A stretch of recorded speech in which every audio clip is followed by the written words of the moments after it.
Hello out there in internet land. This is episode 37 of Stop the Damn Match, your mum's 316th favourite wrestling podcast. I'm your host, Phil Lamington. Seated to my left is my amigo, Mikasa Sukasa. It's Dr. Shaymus. Shaymus, how are you, my friend? Pretty good after a 3-hour ordeal, that was. Was that 3 or 4? I think it was 4. 3.5? Somewhere around there. Yeah, somewhere around there. Well, it's actually the second time I've watched it today, so... I watched it live. Sounds like 6 hours of, you probably went back. Well, not that bad. You know, put it this way, I would have called this a Stone Cold Steve Austin pay-per-view after the amount of times I said, what? What? So we are actually talking about the 2026 Royal Rumble from Riyadh, Saudi Arabia, that we've just finished watching. I've finished watching for the second time. Because I was up at 4:30 this morning, and then Netflix tried to tell me it wasn't on at 5 o'clock when it was on at 5 o'clock this morning. So, yeah, the 2026 Royal Rumble. We're going to break it down a little bit. There was one thing I noticed throughout the pay-per-view was the crowd was a bit strange. Like, it felt like they only cheered for people that were around, like, 10 years ago. Yep.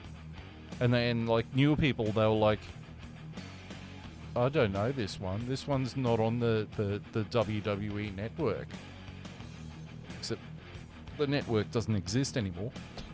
Hey, you see they're actually uploading everything onto YouTube. Yeah, and Netflix. Yeah. They got all the Royal Rumbles on Netflix, which is actually pretty cool. Because they've got a dedicated WCW channel and a dedicated WWE Vault channel. Or you can just download them from other places. Please don't give Netflix your money. But I've got Netflix. Shh. It's actually part of my Foxtel package. Exactly. You're not paying for Netflix personally, you're just paying for it as part of a package. That's fine. Yeah, and also got HBO Max through Foxtel as well. I just have a media server. I'm not that tech savvy. Alright, so the format for this one is going to be slightly different from our usual pay-per-view shows. Because with the Royal Rumble, like, we are going to list who came out and who got eliminated. We try and keep it in order. And then we'll give our ratings on the match at the very end. So the first match on the card, I like saying the first match on the card because then when I go to edit it, it gives me time and a bit of a cue to go, oh, I have to slap the photo in here now.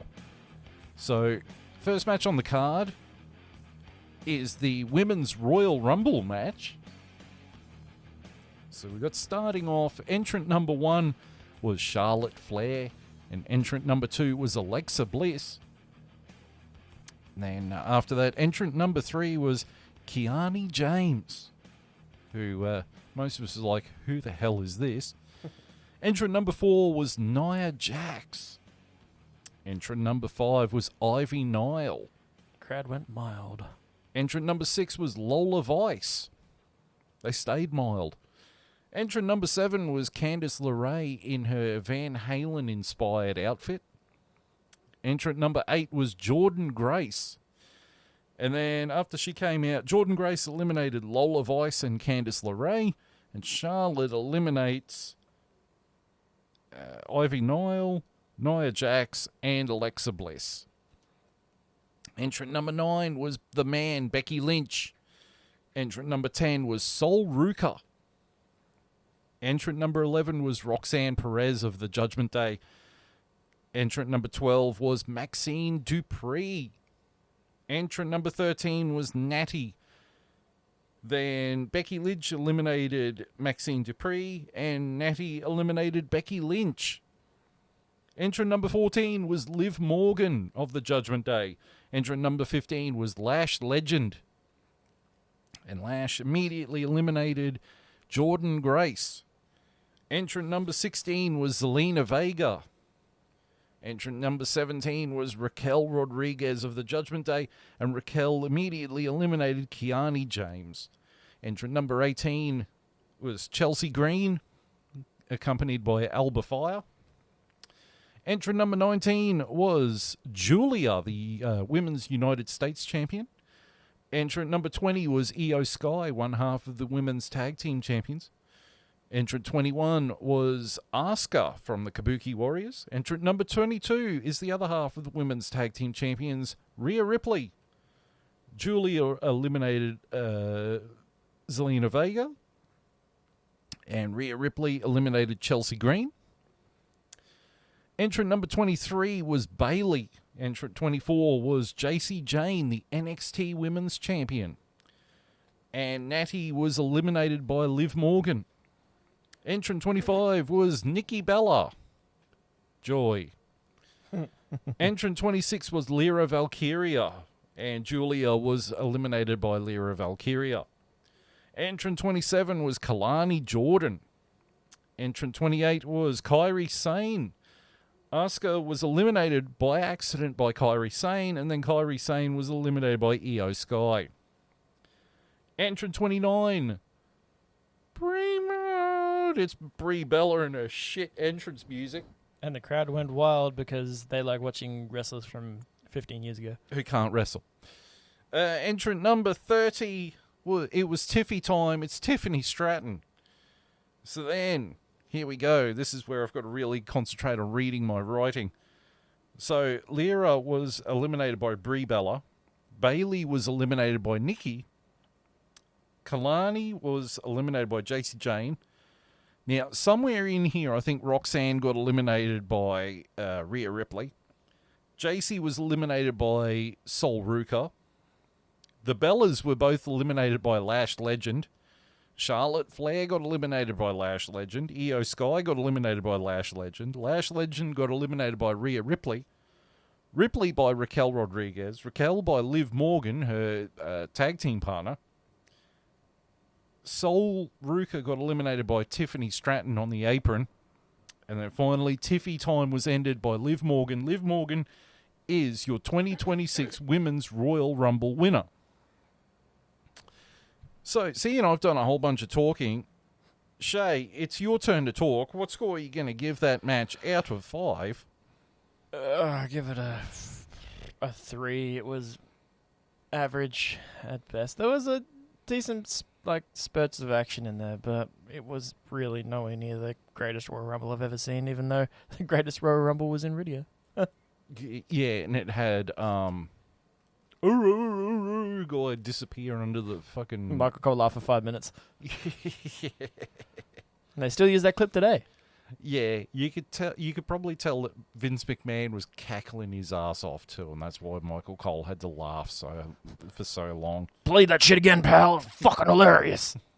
That's some good shit there, pal. Oh, fuck. So you giving it a 3? That's a very generous 3. Yeah, look, I gave it a 2.5. Look, besides Rhea Ripley, Io Sky, Charlotte, Alexa Bliss, there really is no one in that women's roster that looks like a world champion. So Liv Morgan was sort of the best of the bunch. The MVP of the match for me was Sol Ruka. Absolutely. Like, she put in a stellar effort. Lash Legend, she put in a solid effort, but I just don't like her. Yeah. I don't think she's that great in the ring. Has the personality of a brick wall. And the fact that she's tagging with Nia Jax at the moment really means that there is no character development between the pair of them. So I heard you like to commit career suicide. Commit Sudoku. But, goddamn, going on the back of Sol Ruka, holy shit, she has one of the best-looking finishing moves in the business, bar none. Yeah, I saw Stevie Ray, not Stevie Ray, Hulk Hogan. Stevie Richards on his podcast. He was talking about that move, and he said there's a lot of room for things to go wrong with that move. He said, but maybe she just needs to sit down and study DDP, how he used to set up the diamond cutter, and look at a way of sort of incorporating a little bit of that into it. But she was great in there. The thing that really let me down was you could have had, I don't know, you could have brought in some more talent from TNA or Fucking Lita or Again, Trish Stratus. Bringing Lita and Trish every time. I'm fucking okay with that. Instead, we got stuck with the Bellas. It's like, please give me money, please. I need it, please.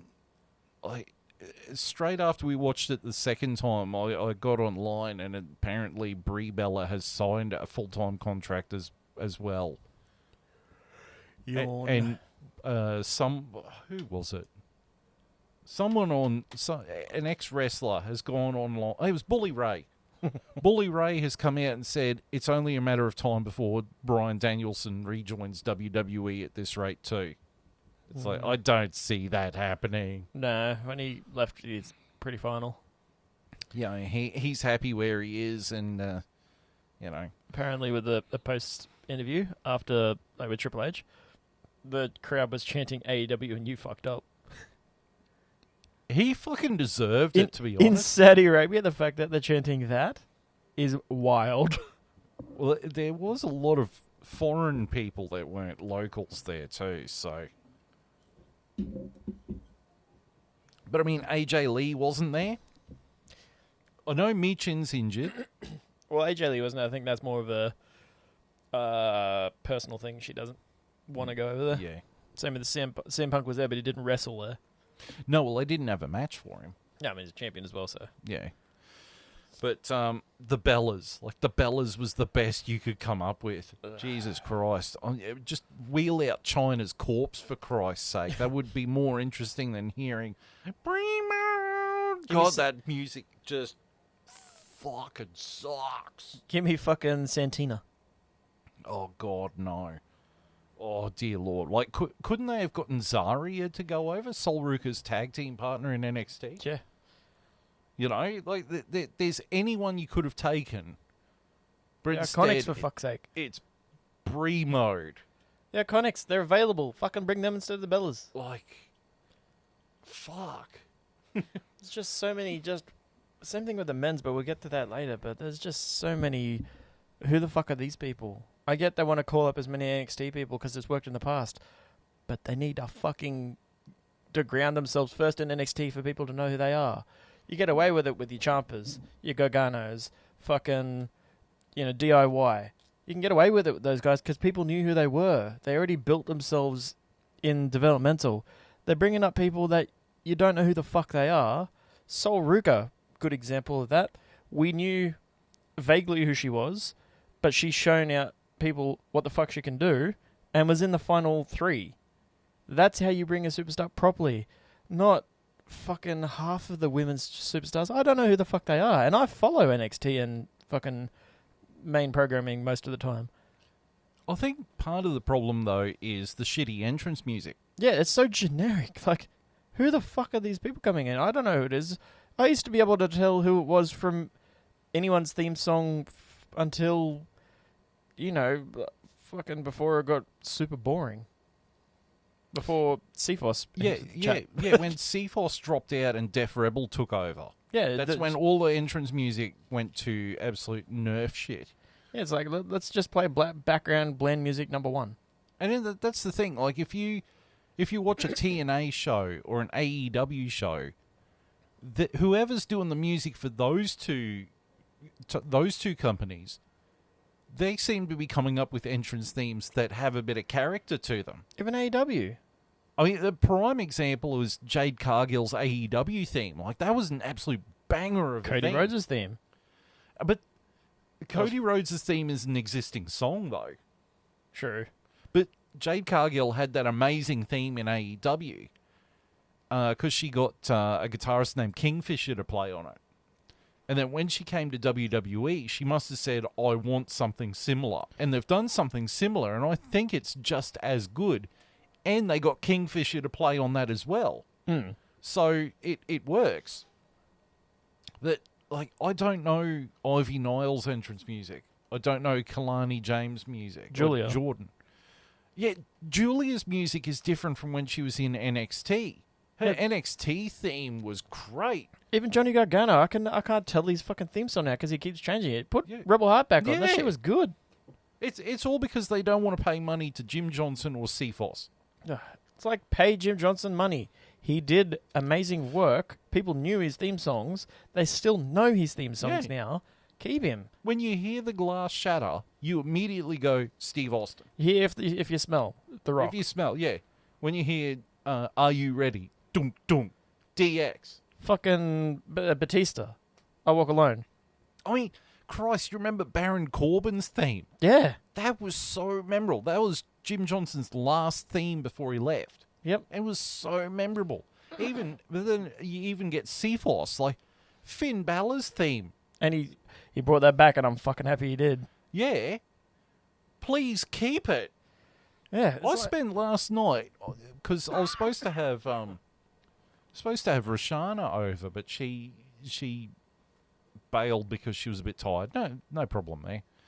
But because she bailed, I think I sat there for 20 minutes watching Finn Balor's demon entrances in NXT. And you're like, that's Finn Balor. He doesn't want to pull the demon card yet. He wants to, but not yet. Like, I'm over Judgment Day Finn Balor. Yeah, it's like he's just faded in obscurity. Like, the match that he had with CM Punk was fucking amazing. Yeah. Like, give me more of that. Turn him face and give us proper Finn Balor, because he works like that. Whereas, I've got to say this, the Judgment Day for me is cooked. The entire thing is cooked. Yep, Dom's better solo or with Liv. Keep that, because that's working for him, for both of them. Yep. Have Finn do his own thing solo. He doesn't need a stable. Bullet Club, sure, it worked for him because it was an existing stable. People knew it. It doesn't work when you're trying to create one that has been one that's only recently brought up because of Damian Priest. It was good when it was Damian Priest and Rhea. And who do you think was the better leader, Finn Balor or Edge?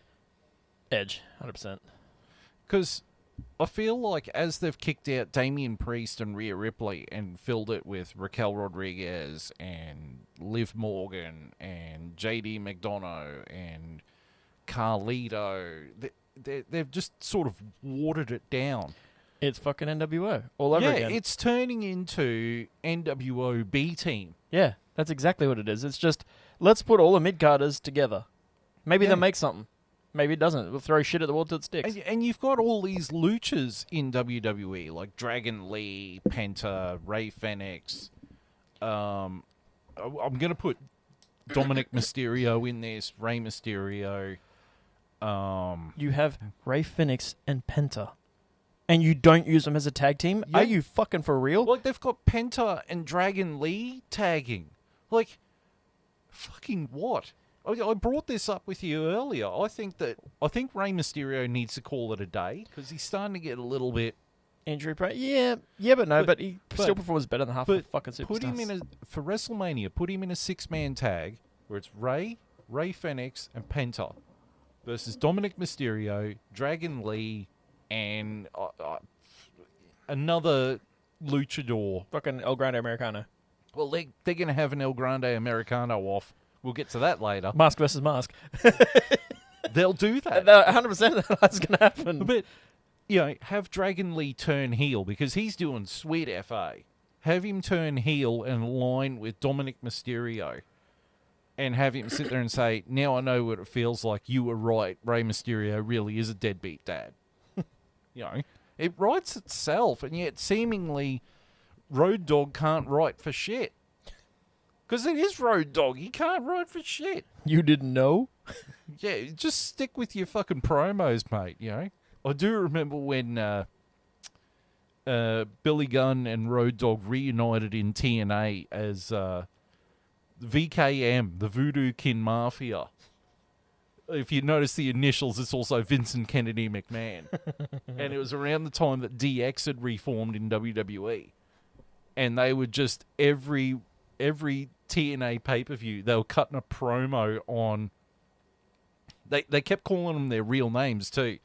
Paul Levesque and Michael Hickenbottom. And they wanted to fight him for real.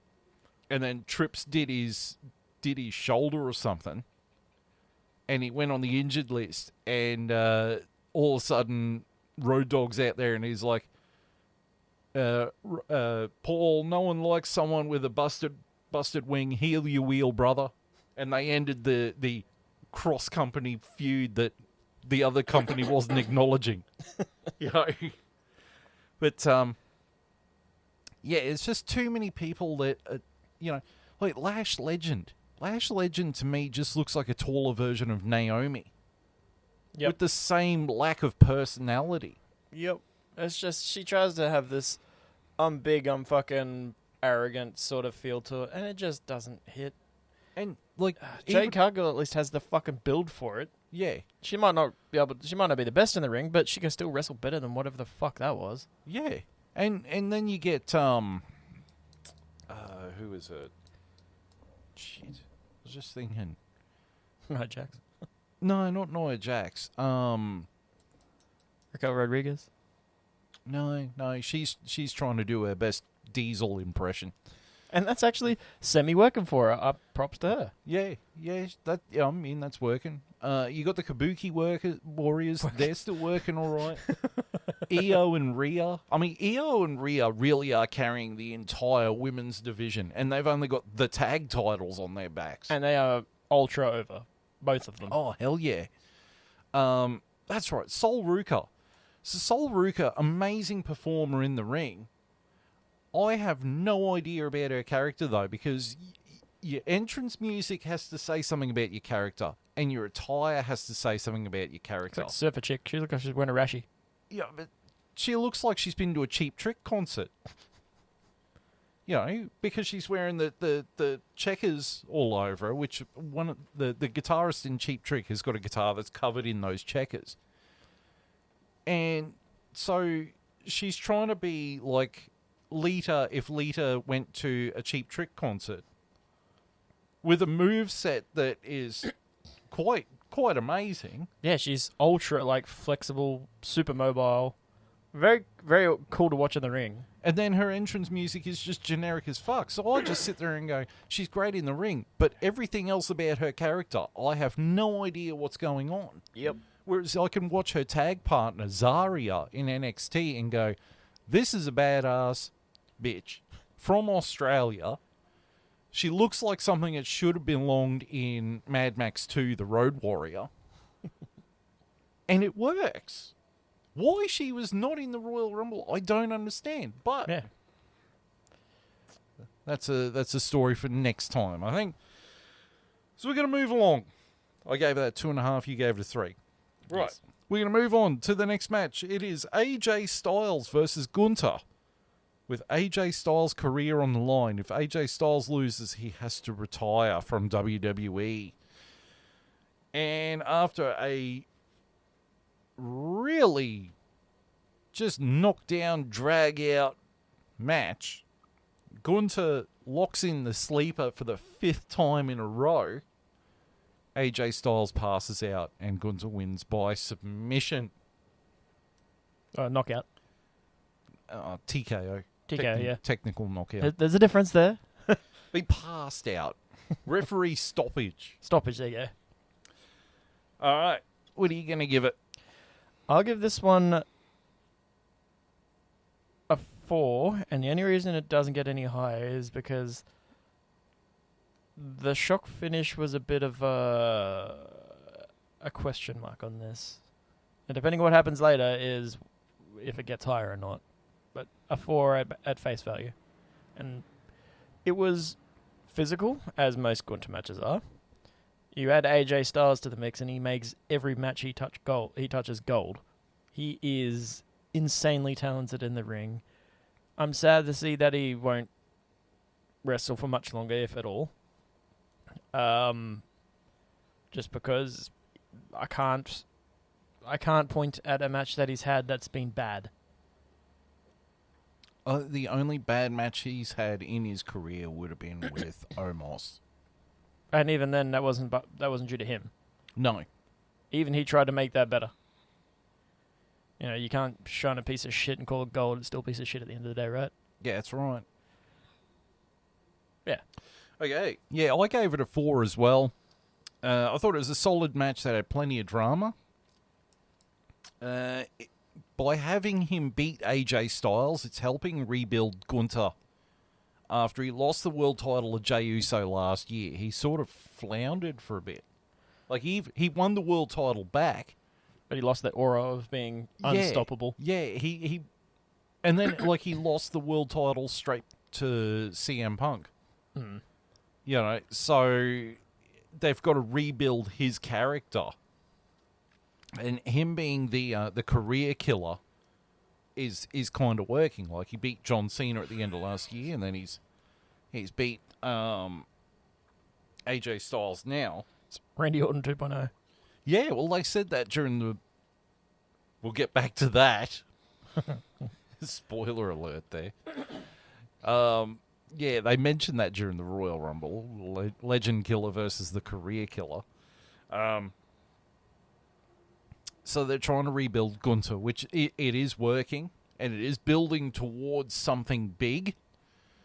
And the ending was a bit of a shock. Like, when I watched this morning and, like, AJ Styles passed out, I got a bit teary-eyed because I'm sitting there going, no, it can't be. That can't be the end of AJ Styles.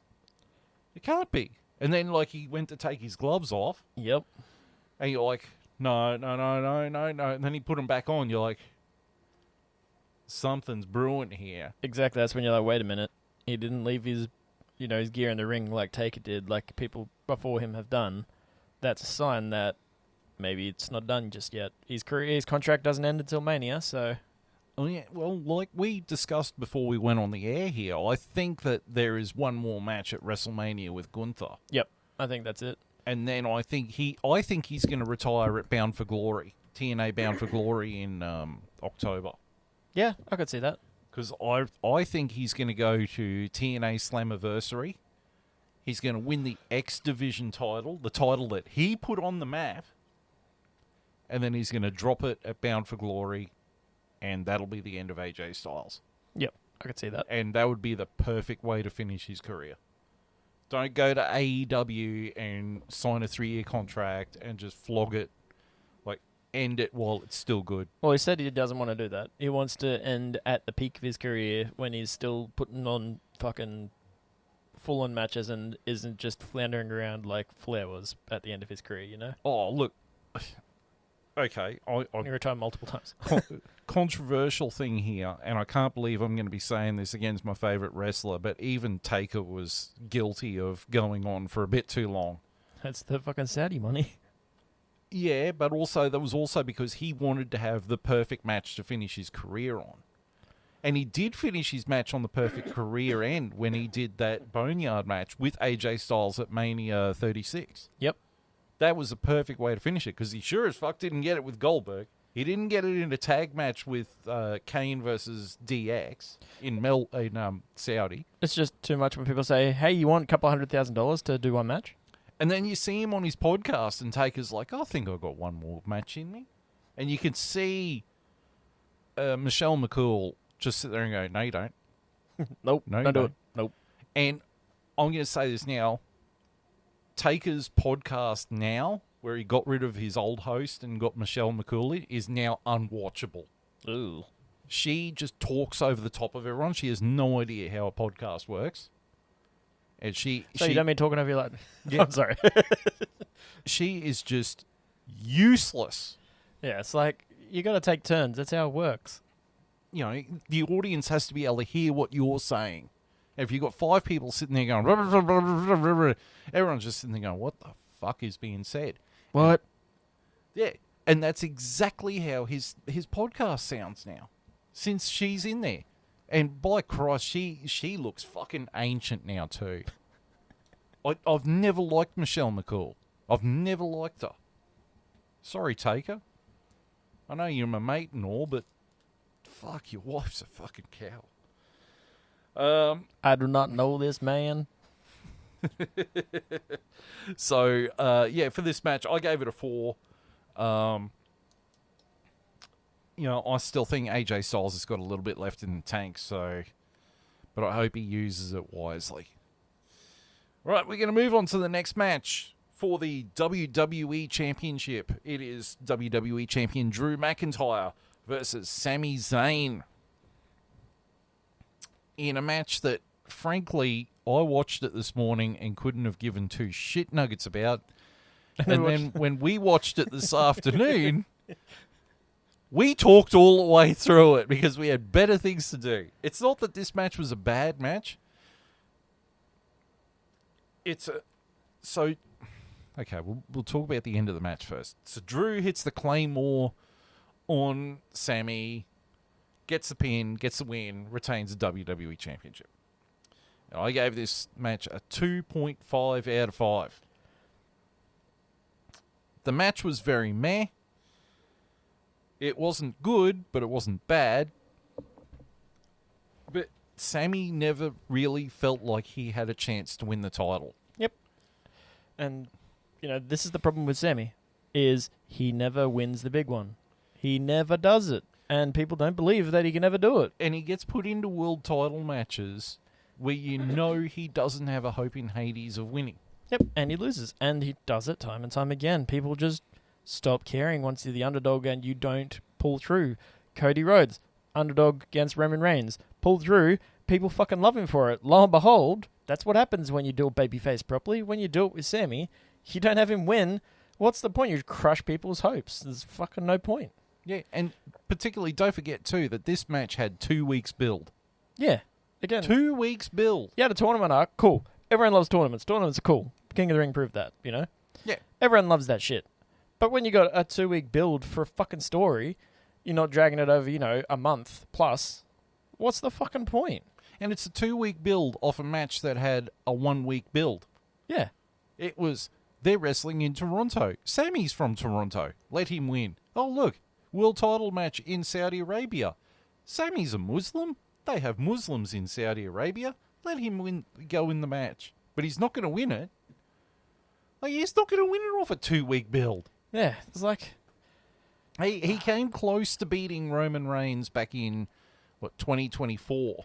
Yeah, and that you had a build for. At least that was good because there was background. There was a story there. Let him win with that kind of shit and he'll be over for fucking years. Yeah. He needs a slow build. He needs a slow burn build to get him to that point. They need to rebuild him as a babyface with a slow build towards that title. Yep. But if you give him 2 weeks build, there's no way that I'm going to sit here and go, well, this match, he's got a viable chance of winning this match because da-da-da-da-da. The last time someone won a world title off 2 weeks build had one of the worst WWE title reigns in history, and that was Jinder Mahal. Jinder who? Yeah, him. Jinderoids, you mean? And then he was such a mediocre champion that 2 weeks before Survivor Series, where it was supposed to be Brock Lesnar, who was the Universal Champion, versus Jinder Mahal, they took the belt off Jinder Mahal and put it on AJ Styles.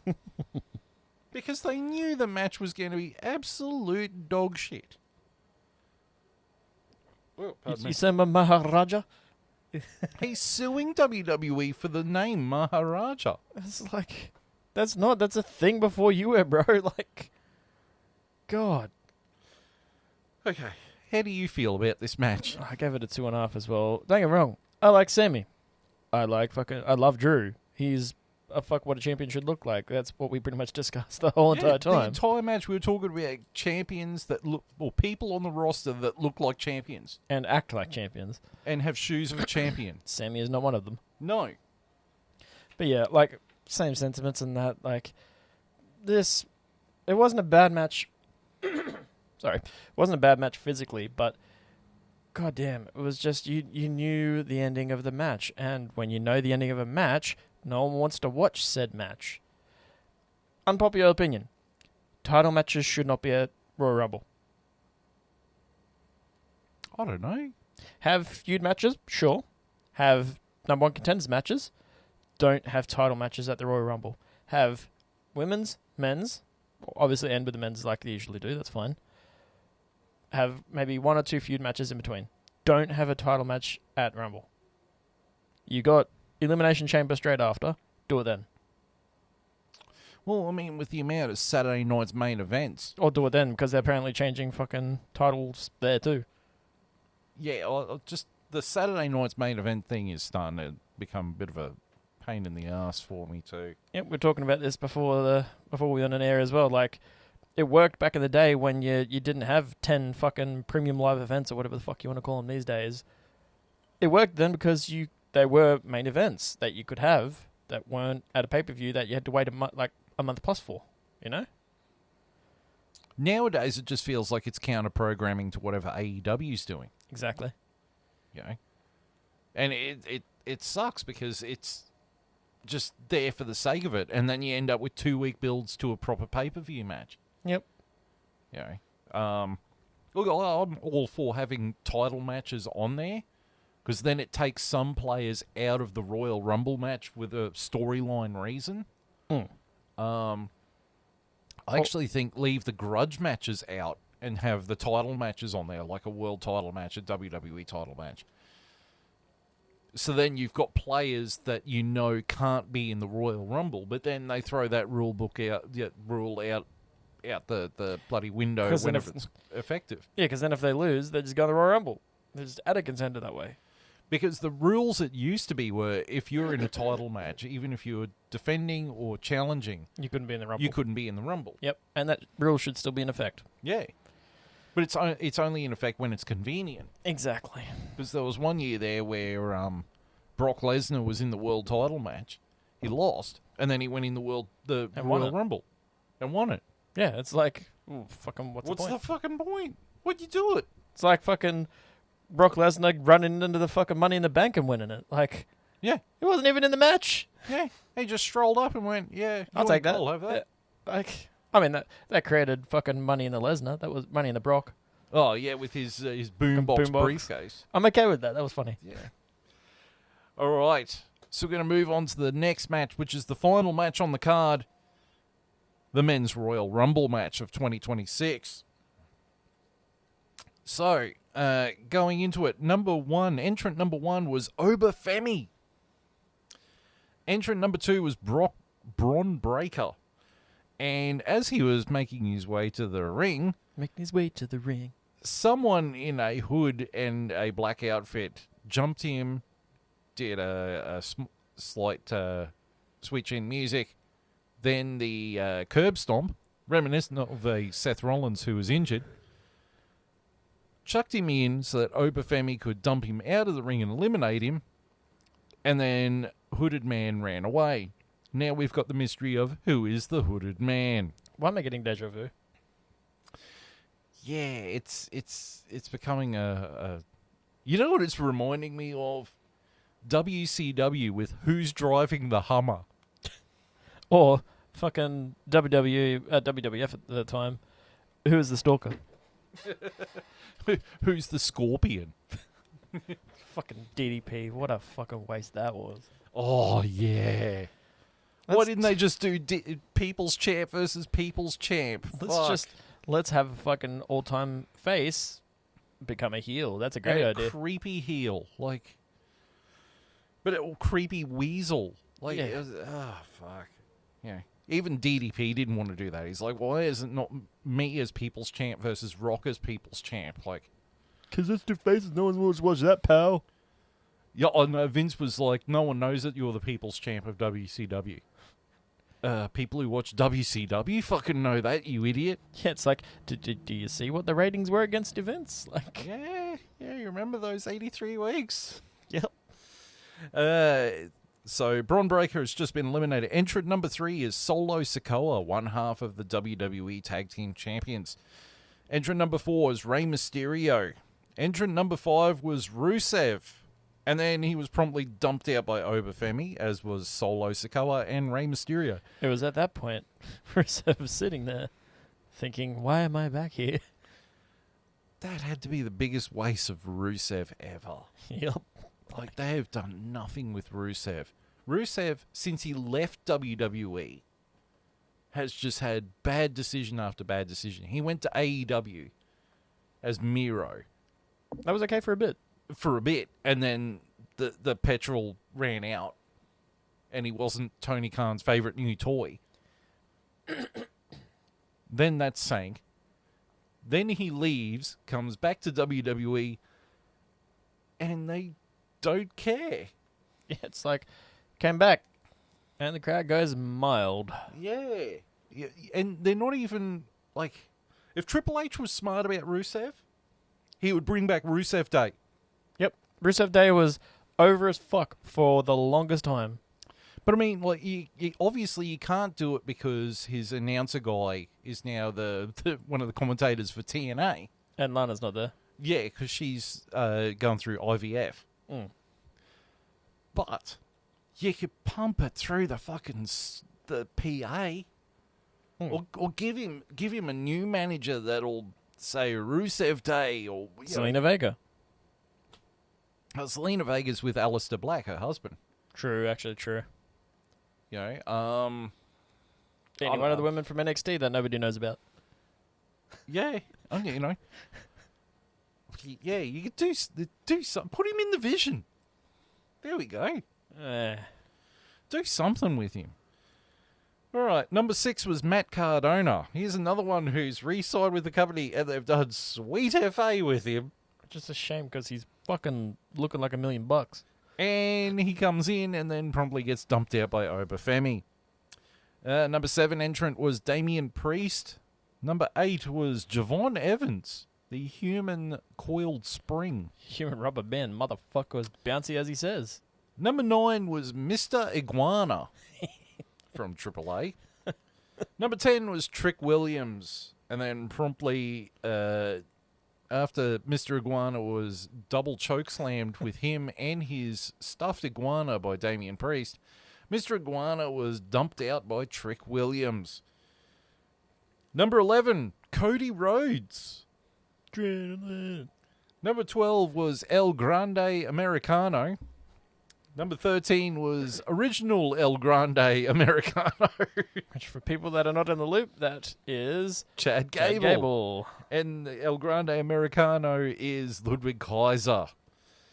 El Grande Americano was eliminated by Original El Grande Americano. Cross, this is getting confusing. And then Original El Grande Americano was eliminated by Trick Williams, and then Trick Williams was eliminated by Cody Rhodes. Number 14, Royce Keys, the former Powerhouse Hobbs. And they did say his name first as Powerhouse Hobbs and then changed it, which is what you should do so people know who the fuck he is. Brand identification. Yep. So that people know this is Powerhouse Hobbs, this is what he's called now. Yep, and you should do that. Don't just pretend like the other name didn't exist, because it does. Do exactly that for all of the new ones, then you transfer them over properly, because then they'll be like, who's this guy? I look back at his clips from AEW. Oh, that's who this fucking guy is. He looks fucking cool. Yeah. Please keep that. Holy crap. Well, look, I don't think he should have started on the main roster. I think he should have been in NXT because they've lost Obafemi as their champion. They got to rebuild the roster because, I mean, you can't put it on Ricky Saints or Ethan Carter. Ricky Saints is doing all right. He's doing all right. But he needs a face to go against because he's a heel. I thought he was a face down in... Actually, shit, he is. Fucking Ethan's the heel. I mean, both of them can work as either, to be honest. Because Ethan has rebadged the North American Championship as the Canadian Championship. He's done a Lance Storm. Bring EC3 back. No, they're not going to bring him back. I miss EC3. I actually didn't mind him. EC3, he's not even in TNA. He's not wrestling at all, is he? No. He's in NWA. Oh, he's in the Indies. Okay. Yeah. Well, I mean, NWA is still classed as indie rat. Yeah. So Royce Keys comes out, and Damian Priest is eliminated by Royce Keys. Number 15 is Austin Theory, also known as Creator Wrestler number 3. So fucking bland. Number 16 is Bronson Reed. Number 17 is Ilya Dragunov. Number 18 from AAA is Lepaka. Don't see the point of why he was in it. Yeah, why Lepaka? You could put Finn Balor in there. Number 19 was Dragon Lee. I mean, he was there, right? Could be. Number 20 was Logan Paul. And then Keys was eliminated by Bronson Reed. Lepaka was eliminated by Austin Theory. And Dragon Lee was eliminated by Bronson Reed. Number 21, returning from his injury, LA Knight. Yeah. Theory was eliminated by LA Knight, and then Bronson Reed was eliminated by LA Knight. And at this point, I thought Knight was going to be, are they finally going to do it? Are they finally going to pull the trigger on LA Knight? Bow. Number 22, Brock Lesnar. Bork Laser himself. Number 23, The Miz. And then Dragunov was eliminated by Bork Laser. The Miz promptly sliding in and then sliding back out. Number 24 was Ray Fenix. Ray Fenix was eliminated by Lesnar, and then Obafemi was eliminated by Lesnar. Now, seriously, why? Why did have Ray Fenix jump in and not have Penta there? Perfect opportunity to at least tease that. Come on. Number 25 was Jey Uso, who spent so much time with his entrance that Brock Lesnar eliminated Cody Rhodes in the process. And by the time he finished his entrance, number 26th entrant was coming out, and that was Roman Reigns, OTC. And then The Miz was promptly eliminated by Roman Reigns. Number 27, Jacob Fatu, the Samoan werewolf. Number 28, Penta. And LA Knight was eliminated by Cody Rhodes, which shattered my little heart because I really wanted LA Knight to win this one. Would it be your nightmare? Eh? Yeah, it was great atmosphere. 29 was Randall Keith Orton. Randall. Number 30 was Gunther. Still carrying his injury of surviving a few hundred calf crushes from AJ Styles earlier. So that was the 30, and then we get... so Javon Evans got eliminated by Randy Orton. Penta was eliminated by Gunther. Cody was eliminated by an interfering Drew McIntyre. Jacob Fatu was eliminated by Roman Reigns. Jey Uso was eliminated by Roman Reigns. Logan Paul was eliminated by Roman Reigns. Randy Orton was eliminated by Gunther, and then Gunther was eliminated by Roman Reigns. Roman Reigns wins the 2026 Royal Rumble. I gave this a 3 out of 5. I didn't write any notes as to how I came to that conclusion, but I wrote that down anyway. Look, it was a solid match, but I kind of wanted a little bit more surprises. And a lot of people are online saying this, and I agree with them. This was the Lucha Royal Rumble. Yeah, I definitely agree with that. Like, I agree with your 3 there. I gave it the same. It's just, you had the opportunity to do more with that. The Royal Rumble is about surprises. That's what makes this event one of the most popular events of the year. Look back at the past couple of years, and people are still doing like reaction videos to that kind of shit. Like, you just need to have, even if it's just one appearance and they don't win, people just want to do it because they want a nostalgia hit, you know? That's what this is about. And, of course, you have the winner to then carry on the story for Mania. That's fine, you know, they have that underlying story. You have multiple stories meshing together here and people you don't usually see against each other. That's what makes this event good. This is one of my favorite events, it is my favorite event of the year other than Money in the Bank. You know, it annoyed me the fact that you have people like, unpopular opinion, Chris Jericho. He is a free agent at the moment. People thought he was going to be there because he's not working for TNA right now. AEW, sorry, right now. People like fucking John Moxley. He's been very quiet right now. People don't know what he's doing. You know, people that have been over the pond, you know, potentially going to come back. You have people like that. Like, the luchadors are cool, don't get me wrong. Mr. Iguana is awesome. Keep him there. The gimmick's working for him. People love it. It's funny. It works. It's like Santino all over again, you know? Right. People like, fucking, I can't even remember the name, the skeleton one, fucking... La Parka. I had no fucking idea who that is. Like, AAA is cool, but anyone that doesn't hyper follow wrestling doesn't know who the fuck these people are unless you're Mexican. Yeah. You know? Like, at least AEW, TNA, and WWE, you know who most of those people are going to be. TNA, maybe not so much, but AEW and WWE, you know who those people are.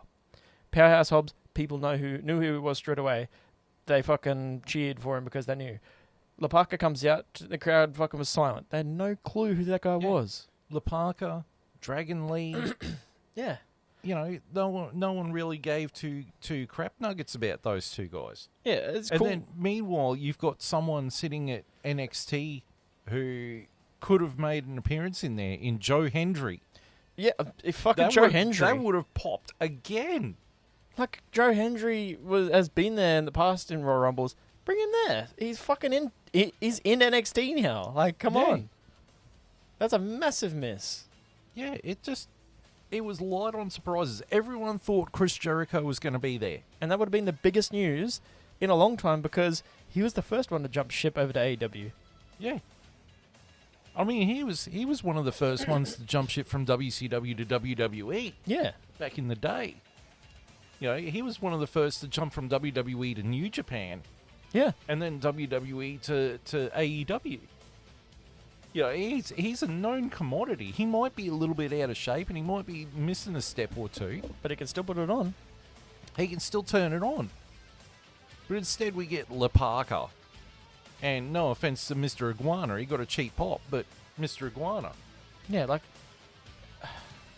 Just annoyed me to no end the fact that you get these people that nobody knew who they were, and they didn't even do that much too, is the bad thing. Iguana at least got the spot with fucking Damian Priest that, you know, got a giggle out of me, and it was entertaining. Yeah. La Parka did some randomized dance and then got dunked out of the ring. Like, what's the point? Yeah. You probably never see him in WWE programming again. He'll be back to AAA. Yeah. Iguana at least you see on NXT and shit like that every now and then. And, like, you didn't have Finn Balor. Yeah. I mean, there was a storyline behind that. The fact that there wasn't a spot for him. He went to Adam Pearce, and Adam Pearce is like, "No, we're full, sorry." You got spots for La Parka, but you don't have a spot for Finn Balor? Okay. Alright, so we're going to just do the, what did you give it? You gave it A 3 as well. 3. Yeah. Alright. What are you going to give the pay-per-view overall? I give it a 3.5, and the only reason it gets that extra half is because AJ and Guta. I'm going to give it a 3. Just because it felt like there was a fair bit of filler in both the Royal Rumble matches. Agreed. So, alright. So that's the Royal Rumble review. And hopefully we're going to do another one on the Elimination Chamber. Yes. And then Mania. Because we missed a few last year. We did. Yeah, just timing, things happen. I mean, there's Backlash there somewhere, but if you really want to do Backlash, it's not really classed. Backlash. But we got to do WrestleMania, though. Oh, absolutely. All right. Well, on behalf of myself and Dr. Shaymus here, thank you for tuning in. Sorry it's been a long time between drinks, but we'll try and get back into the swing of things. Thank you for tuning in. Until then, it is goodbye.